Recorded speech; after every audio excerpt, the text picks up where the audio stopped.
اعوذ باللہ من الشیطان الرجیم بسم اللہ الرحمن الرحیم نحمدہ ونصلی ونسلم علی رسولہ الکریم وعلی آلہ واصحابہ واولیاء امتہ وعلماء ملتہ اجمعین اما بعد فاعوذ باللہ من الشیطان الرجیم بسم اللہ الرحمن الرحیم ان اللہ ملائکتہ یصلون علی النبی یا ایھا الذین آمنوا صلوا علیہ وسلموا تسلیما اللہم صلی علی سیدنا شفیعنا وحبیبنا وطبیبنا وکریمنا ومولانا محمد وبارک وسلم صلوا علیہ صلاۃ وسلاما علیک یا سیدی یا رسول اللہ صلی اللہ تعالی علیہ وسلم۔ حاضرین، کل کے بیان میں ہم نے حضرت سلمان پاک کے کلمہ پڑھ کر کے مسلمان ہونے تک گفتگو کی۔ آج ہم اس سے آگے کی گفتگو کر رہے ہیں۔ جب آپ ایمان سے مشرف باسلام ہو گئے اور ایمان لا لیے تو آپ کو رسول پاک صلی اللہ علیہ وسلم سے علم سیکھنا تھا، اور آپ کا جو مالک تھا، آقا تھا، وہ یہودی تھا، اور وہ آپ کو ہر وقت میں سرکار کی بارگاہ میں حاضر ہونے سے روکتا تھا۔ اس لیے ان کو بڑی تشویش ہو رہی تھی۔ انہوں نے بارگاہ رسالت میں کہا، یا رسول اللہ، میں آپ کی خدمت میں رہنا چاہتا ہوں، لیکن مشکل یہ ہے کہ میرا آقا مجھے نہیں چھوڑتا ہے۔ تو رسول پاک صلی اللہ تعالیٰ علیہ وسلم نے فرمایا کہ جاؤ اور تمہارے مالک سے، تمہارے آقا سے پوچھو کہ تم کو آزاد کرنے کے لیے کتنی رقم چاہیے۔ سلمان فارسی بہت خوش ہوئے اور اپنے مالک کے پاس پہنچے اور کہا کہ مجھے آزاد ہونا ہے، اور اس کے بدلے میں تمہیں کتنی رقم چاہیے اور کیا چاہیے۔ تو اس کے مالک نے کہا کہ مجھے 300 کھجور کے درخت ایسے ہوں جو 1 سال میں پھل دینے والے ہوں، اور دوسری بات یہ ہے کہ 40 اوقیہ چاندی، یہ تم اگر دے دو تو میں تمہیں آزاد کر دیتا ہوں۔ آ کر کے رسول پاک صلی اللہ تعالیٰ علیہ وسلم سے حضرت سلمان پاک نے عرض کیا، یا رسول اللہ، میرا مالک یہ کہتا ہے کہ 40 اوقیہ چاندی چاہیے اور 300 کھجور کے درخت جو 1 سال میں پھل دے دیں۔ رسول پاک صلی اللہ علیہ وسلم نے صحابہ کرام میں اعلان فرمایا کہ کھجور کے پودے لے آؤ، جتنے لا سکتے ہو۔ تو صحابہ کرام نے کھجور کے پودے لانا شروع کر دیے۔ جب 300 پودے اکٹھا ہو گئے، اس کے بعد میں رسول پاک صلی اللہ علیہ وسلم نے حضرت سلمان فارسی سے کہا کہ جاؤ اور 300 گڑھے کھود دو۔ پھر سرکار کے کہنے پر وہ جگہ متعین کی گئی، اور پھر صحابہ کرام نے مل کر کے وہ 300 گڑھوں کی کھدائی کی۔ اس کے بعد سرکار نے فرمایا کہ ان درختوں کو صرف میں نصب کروں گا اور کوئی نہیں کرے گا۔ رسول پاک صلی اللہ تعالیٰ علیہ وسلم ہر درخت کو اٹھاتے اور اپنا لعاب دہن لگاتے اور ان کو نصب کر دیتے، یہاں تک کہ 399 درخت نصب ہو گئے۔ ایک درخت کسی نے لگا دیا تھا، وہ شاید سلمان فارسی ہو یا اور کوئی صحابی ہو۔ رسول پاک صلی اللہ علیہ وسلم نے فرمایا اسے اکھاڑ دو۔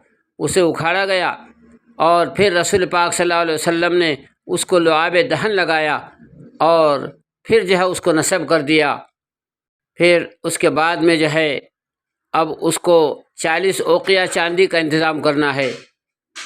اتفاق ایسا ہوا کہ رسول پاک صلی اللہ علیہ وسلم کے پاس ہدیے میں ایک سونے کی ڈلی آئی۔ رسول پاک صلی اللہ تعالیٰ علیہ وسلم نے سلمان پاک کو بلایا اور کہا کہ 15 تولہ سونا 40 اوقیہ چاندی کے مماثل ہے، اس کی برابری ہے۔ اس کی قیمت 40 اوقیہ چاندی کی اور 15 تولہ سونا کی قیمت ایک ہی ہوتی ہے۔ اس ڈلی کو لو اور لے کر کے تمہارے مالک کے پاس لے جاؤ اور کہو کہ یہ 15 تولہ جو ہے سونا ہے جو برابر جو ہے 40 اوقیہ چاندی کے ہے۔ اگر وہ یقین نہ کرے تو اس کو جو ہے ترازو میں رکھ کے تلوا دینا، انشاءاللہ وہ پورا کی پورا جو ہے 15 تولہ سونے کی اترے گا۔ حضرت سلمان فارسی نے جب ہاتھ میں لیا تو دیکھا یا رسول اللہ یہ تو بہت کم معلوم ہوتا ہے۔ رسول پاک صلی اللہ علیہ وسلم نے فرمایا تم کو کمی اور بیشی پر غور نہیں کرنا ہے، تم اپنے مالک کو لے جا کر کے دے دو۔ حضرت سلمان پاک لے کر کے جو ہے اپنے مالک کے پاس پہنچے اور کہا کہ یہ سونا ہے جو 15 جو ہے تولے ہے جو برابر ہے 40 اوقیہ چاندی کے۔ تو اس نے ہاتھ میں لے کے کہا ارے یہ تو بہت تھوڑا سونا ہے، یہ سونا جو ہے 15 تولے نہیں ہو سکتا۔ تو حضرت سلمان پاک نے وہی جملے دہرائے جو رسول پاک صلی اللہ علیہ وسلم نے فرمایا کہ تم جو ہے ترازو لاؤ اور اس کو ناپ لو۔ جب ترازو لائی گئی تو لانے کے بعد اس سونے کو جو ہے اس ترازو میں رکھا گیا، تو سونا جو ہے جو 15 تولے کا وزن ایک طرف رکھا گیا اور اس سونے کی ڈلی کو ایک طرف رکھا گیا۔ جب سونے کی ڈلی کو رکھا تو وہ 15 تولہ سے زیادہ ہی جھکتا تھا، اس لیے کہ جب رسول پاک صلی اللہ علیہ وسلم نے سلمان فارسی کے ہاتھ میں دیا تھا اس وقت اپنا لعاب دہن لگا دیا تھا۔ تو یہ لعاب دہن کی برکت تھی کہ وہ سونا جو ہے 15 تولے سے زائد ہو گیا۔ اس کا مالک دیکھ کر کے حیران رہ گیا اور ششدر رہ گیا، اور پھر جو ہے سلمان فارسی کو جو ہے آزاد کر دیا۔ تو حاضرین، اس حدیث کو جو ہے اسد الغابہ فی احوال صحابہ میں حضرت علامہ ابن یسیر نے نقل کیا، حاکم نے مستدرک میں نقل کیا، اس کو جو ہے امام ابن حجر عسقلانی نے نقل کیا، اس کو علامہ جلال الدین سیوطی نے لکھا، اس کی تصدیق فرمائی۔ اس کے علاوہ جو ہے امام عیسیٰ ترمذی نے اس کو نقل کیا۔ اس کے علاوہ جو ہے اور احادیث کی دوسری کتابوں میں جیسے ابو الیعلیٰ نے جو ہے اس کو نقل کیا۔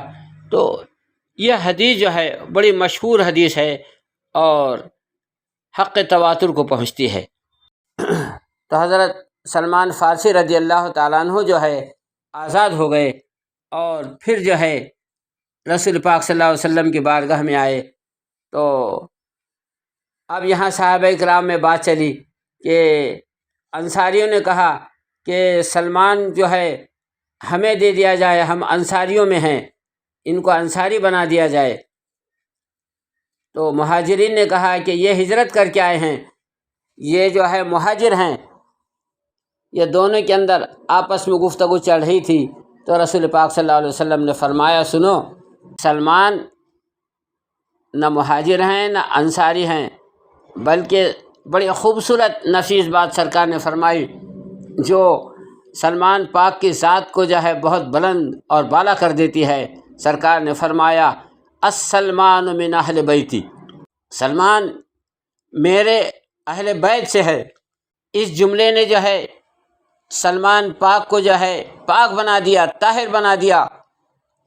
ان کی اگلی اور پچھلی زندگی جو ہے تمام گناہوں سے، رجس سے، ہر چیز سے پاک ہو گئی، اس لیے کہ وہ آیت تطہیر جو اہل بیت اطہار کی شان میں نازل ہوئی سورہ احزاب کی، انما یرید اللہ یذہب من اہل البیت الی آخرہ، اہل بیت کے سے جو رجس کو اور گندگی اور ناپاکی کو ہم دور کر دیتے ہیں۔